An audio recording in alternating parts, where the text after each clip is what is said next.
On va revenir un petit peu sur les dingueries qui s'est passé dans le monde des crypto-monnaies ces dernières heures, surtout un petit peu de ce que Trump nous a fait, mais bon, il nous a encore augmenté les tarifs douaniers sur certains, par rapport à certains pays, et résultat des choses, il nous a fait chuter le marché. Donc ça, c'est vraiment le premier point qu'on va voir ensemble. Puis on va parler de Grayscale, de demande d'ETF pour un actif en particulier, et puis les petites actualités autour de Ripple, hein. Le XRP Ledger, les gars, qui est en grande forme, et une petite analyse sur l'actif.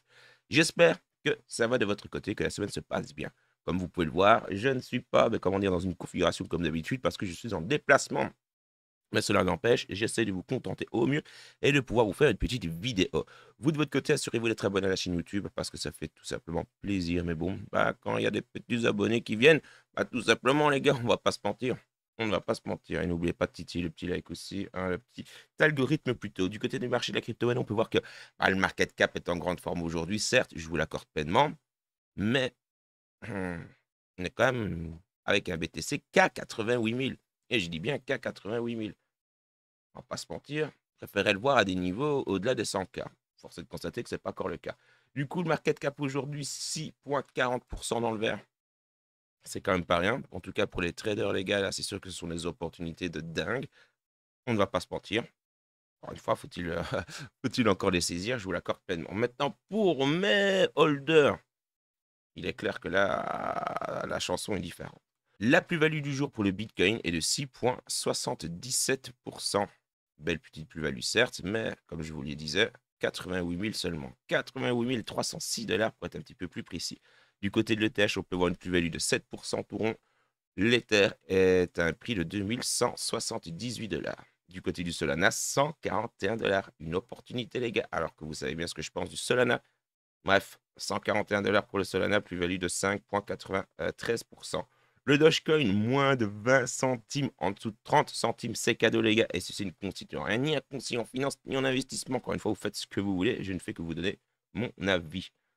Plus-value pour le Dogecoin de 6,78%. Et notre XRP, plus-value correcte, 3,51%. Donc, plus-value timide par rapport à d'autres coins qu'on a pu voir, mais plus-value quand même. Et le prix de XRP est de 2,44 centimes de dollars, les gars. Donc, encore une fois, pas de quoi s'affoler.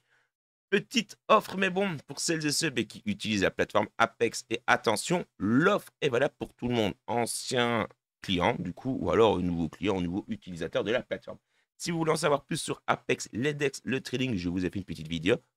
Directement dans la petite description, vous n'avez pas loin à laisser un petit guide, mais bon, qui va vous expliquer les bases et surtout pourquoi utiliser Index par rapport à une plateforme de type sexe pour effectuer du trading. Quoi qu'il en soit, ici, si vous déposez un minimum de 100 $ pendant 14 jours, vous allez pouvoir bénéficier d'un APR de 33%. On va pas se mentir, mais bon, c'est quand même assez plaisir. Donc, si vous avez des altcoins, en d'autres termes, hein, si vous avez des USDT qui traînent que vous n'allez rien en faire dans les 14 jours, voire plus, foutez-les en stacking, les gars. Pourquoi? Parce que vous avez bénéficié du coup d'un petit APR de 33%. Et 33% de vous à moi, ce n'est pas négligeable. Le lien, encore une fois, pour avoir toutes les informations, se retrouve dans la description. Mais au moins, le petit call est fait. Personnellement, moi, je ne peux pas vous mentir que je vais profiter des 33%. Encore une fois, faites ce que vous voulez. Du côté de l'actualité, on va commencer directement avec Donald Trump. Once we got our sound. Parce que malgré tout, la petite chute qu'on a eue ces dernières heures, mais bon, même si malheureusement j'étais, comme je vous le dis, en déplacement, j'ai pas pu vous faire la vidéo, ça m'a un petit peu embêté, mais désolé. Je fais encore une fois au mieux à mon petit niveau. Nous avons donc, pour remettre le petit peu en contexte, l'arrivée de Donald Trump à la Maison-Blanche avait été initialement perçue comme un catalyseur pour les cryptos, en raison de son soutien affiché et de ses promesses de régulation souple. Trump a finalement engendré des turbulences sur le marché mondial, plutôt que le reste. Si les passionnés espéraient une envolée du marché portée par les réserves stratégiques en crypto et une innovation favorisée, les récentes décisions, notamment l'augmentation des tarifs douaniers à 25% avec le Mexique et le Canada, ont tout simplement provoqué une chute brutale du SP500 qui a perdu 3%. Et surtout, nous, ce qui nous importe, c'est le marché des cryptos qui a perdu 15% de sa capitalisation globale. Cependant, le mardi 4 mars, le secrétaire du commerce, Howard Lutkin, donc petite personne que vous voyez ici là à l'écran, a tout simplement un petit peu rassuré la communauté crypto et rassuré la personne qui suivent de cela de près ou de loin. Le secrétaire du commerce a annoncé des discussions prometteuses avec les deux pays, laissant entrevoir un possible plutôt compromis dès mercredi. Une perspective saluée comme un soulagement pour les marchés financiers ébranlés. Bien que Trump ait admis lors de son discours au Congrès que cette taxe pourrait causer des perturbations économiques qu'il juge acceptables, les investisseurs espèrent un allègement des mesures qui dissipera les incertitudes et relancerait la confiance, permettant ainsi une reprise des indices boursiers. En gros, on est mercredi au moment où je tourne la vidéo. Vous savez bien le petit décalage horaire, etc., etc. Si c'est positif, dites-vous qu'aujourd'hui, on peut s'attendre à une petite explosion du marché. Encore une fois, si c'est positif. Si maintenant les tarifs sont maintenus, voire, sait-on jamais, hein, sait-on jamais de la part de Trump, il augmente à 30%, allez, petite folie ainsi, dites-vous que là, on va reconnaître, les gars, une petite chute drastique du marché de la crypto-monnaie, donc tenez-vous prêts. Le meilleur conseil que je puisse vous donner, c'est, les gars, tapez des ordres. Hein. Tapez des ordres, c'est le meilleur call que je puisse vous donner. Parce que s'il y a une chute, les gars, il va y avoir des opportunités. Parce qu'une fois qu'on aura touché certains seuils, on remontera automatiquement. Pas moi qui le dis, pas moi qui l'invente, c'est ainsi. Enchaînons ici avec Grayscale, les gars. Grayscale qui est chaud patate. Hein. Et chaud patate par rapport à quoi? Par rapport à qui? Par rapport au H-bar actif que j'aimerais bien vous parler de plus en plus parce qu'il est vrai qu'il y a pas mal de pertinence derrière. Du coup, Grayscale, un gestionnaire bien connu, en tant que gestionnaire d'actifs plutôt, a déposé une demande d'ETF spot pour le H-bar, l'altcoin du projet HDRAM qui utilise une technologie H-graph unique, distinguant donc ce protocole des autres crypto-monnaies. Cette demande déposée par le Nasdaq ce jeudi fait suite à une initiative similaire de Canary Capital le mois dernier, marquant ainsi la deuxième tentative pour un ETF basé sur l'HDRAM. Il s'agit de la 6e demande d'ETF spot de Grayscale en peu de temps, incluant des actifs comme le DOT, le Polk de Polkadot, donc le XRP de Ripple et même le Dogecoin, révélant une stratégie d'expansion rapide de ses offres. Certains analystes suggèrent que Grayscale pourrait viser un ETF sous forme d'index regroupant des crypto-monnaies. Ou du coup, ces crypto-monnaies en l'occurrence. Malgré cette annonce, le cours du H-bar, classé 13e avec une capitalisation de pratiquement 10 milliards de dollars, reste stable dans un marché globalement en hausse. Enfin, au moment où ils ont rédigé, c'était en baisse, mais pour le moment, c'est en hausse. Le H-bar, les gars, le prochain actif, non, forte chance apparemment que ce soit le Litecoin. Ça fait un petit peu mal au cul, mais c'est ainsi. Mais wait and see, encore une fois. C'est pas de quoi l'avenir est fait et on n'est jamais à l'abri d'une petite dinguerie. On va parler maintenant un petit peu de l'activité du XRP Ledger parce que mine de rien, la blockchain connaît tout doucement de la hype. En même temps, il est temps, un petit peu temps, j'ai envie de vous dire. L'activité au sein du XRPL ou XRP Ledger si vous préférez, le réseau natif du XRP a considérablement augmenté ces derniers mois, porté par une adoption croissante et des facteurs macroéconomiques favorables.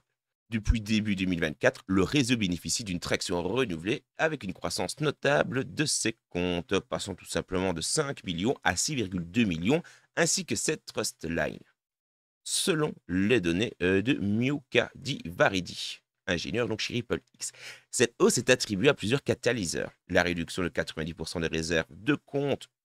Souvenez-vous, on a eu la mise à jour au sein du XRP Ledger avec les réserves et avec les réserves tout simplement qui ont été tout simplement diminuées 2 fois 10. Et là, par contre, c'est vrai que ça a quand même fait plaisir. En plus de cela, il y a eu l'envolée du prix du XRP plus de 500% en novembre après la victoire de Trump, l'essor des meme coins sur la blockchain, ainsi que les avancées institutionnelles comme le lancement du stablecoin de Ripple, le fameux RLUSD, sans parler des partenariats avec des grandes institutions financières. Donc oui, attendez-vous dans les prochains mois à une explosion du XRP Ledger et de son écosystème, les gars. Surtout si tout est positif pour l'actif, il n'y a pas de raison que sa blockchain n'en profite pas. Encore une fois, pas mal de semaines, 2 mois maintenant qu'on en a parlé du XRP Ledger ainsi que les mêmes coins, les gars. Dites-vous qu'il va y avoir beaucoup d'argent à se faire. Toujours avec la thématique du Ripple, et ce, malgré son inclusion dans la réserve stratégique proposée par Donald Trump, le XRP ne pourrait pas atteindre immédiatement les sommets attendus par beaucoup de personnes. Après un week-end euphorique où le Bitcoin a dépassé les 95 000 et où le XRP a bondi de 34% à plus de 3 dollars suite à l'annonce de la réserve fédérale, enfin la réserve crypto plutôt, le lundi 3 mars a marqué un retour à la brutalité avec une chute de 18,83% pour le XRP, sa pire journée depuis l'effondrement de Terra en mai 2022. Tandis que le BTC, lui, tombait sous les 85 000. Des experts comme Crypto évoquent une possible manipulation de marché où les teneurs de marché orchestrent une nouvelle baisse pour évincer les investisseurs faibles après une montée spéculative. Une tactique observée par Ki Young-ju de CryptoQuant. Bien que l'inclusion dans la réserve du XRP, avec une potentielle résolution du litige de la SEC et l'intérêt pour les ETF XRP soient des catalyseurs haussiers, les conditions actuelles suggèrent que les objectifs de prix comme 10 dollars, 100 dollars ou 1000 dollars restent hors de portée sur le court terme sans une transformation majeure du marché, malgré l'optimisme qui persiste. Et ici, on va parler un petit peu du prix du XRP avec une petite analyse de Dom. Ce dernier nous a dit sur un post sur X que le XRP se rapproche d'une résistance clé face à Ethereum, un seuil historiquement associé à des hausses paraboliques. Actuellement à 0,2011233 ETH, le XRP teste la barrière des 0,2012 ETH, un niveau qui par le passé, entre 2017 et 2018, avait déclenché des gains d'au moins 160% une fois le seuil franchi. En 2025, ce scénario semble se profiler à nouveau, alimentant les spéculations sur une potentielle surperformance du XRP par rapport à Ethereum. Dom prédit qu'un franchissement de cette résistance pourrait entraîner un rallye significatif, même à 80%, et marquer le début d'une dominance de plusieurs mois face à ETH, qui sous-performe déjà avec une chute de 33% en 2025 contre une hausse de 19% pour le XRP. Et que la hausse du personnellement à 2K, moi j'ai racheté des XRP, des ETH, je ne vais pas vous mentir, 2000 dollars c'était juste cadeau. Enfin, depuis novembre 2024, le XRP a grimpé de 483% face à Ethereum et beaucoup dans la communauté crypto estiment qu'il pourrait dépasser ETH pour devenir le principal altcoin derrière Bitcoin. Alors que l'action des prix s'intensifie. Bon, celles et ceux qui suivent, qui regardent les petites vidéos depuis longtemps, vous savez bien ce que je pense par rapport à cela. Non, mon avis, j'ai beau kiffer XRP, les gars. J'ai beau vraiment réellement kiffer le XRP, tout ce que je voulais. Mais à mon sens, je ne vois pas le TH tout simplement se faire dépasser. Et encore moins par le XRP. Ouais. Même si c'est peut-être bien l'une des seules qui est legit, entre guillemets, pour passer en deuxième crypto. Je vois toujours, comment dire, BTC, ETH et puis éventuellement le XRP. Si ça pouvait rester ainsi, ça ferait plaisir. Mais à mon sens, le flippening, faut pas rêver. Non. Comme on l'a dit, on est en sous-performance complète du côté de l'ETH. Ça, c'est une réalité, pas moi qui l'invente. Une fois que la communauté ETH va se réveiller, une fois que les mises à jour qui ont été annoncées, parce que, comme vous regardez mes petites vidéos assez régulièrement, mais vous êtes au courant qu'on va avoir la mise à jour PECRA qui va arriver sur ETH, etc., etc. Vous pouvez déjà constater une baisse de prix concernant les frais sur le réseau ERC20. Petit à petit, dites-vous que ETH va refaire parler d'une manière ou d'une autre. Et puis, il ne faut pas oublier que c'est l'un des actifs qui fait partie de la réserve aussi, au même titre que le XRP, Solana et d'autres actifs crypto.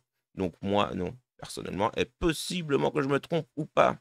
Peut-être que c'est dans le monde dans lequel on vit, ça, seul l'avenir pourra nous le dire, mais jamais de la vie. En tout cas, moi, je n'y crois pas. Et vous, pensez-vous que le XRP peut dépasser le TH? Dites pas quoi dans l'espace commentaire. Quoi qu'il en soit, je vous dis dans quelques heures. C'est possible que je ne vous sorte pas de vidéo, les gars, parce que je fais du mieux que je peux. Comme je vous dis, je suis en vadrouille. Donc bon, dès que j'ai l'occasion je vais vous faire du contenu. Mais n'ayez crainte avec cela, les gars. Je vous dis dans quelques heures. Et d'ici là, tâchez de bien vous porter.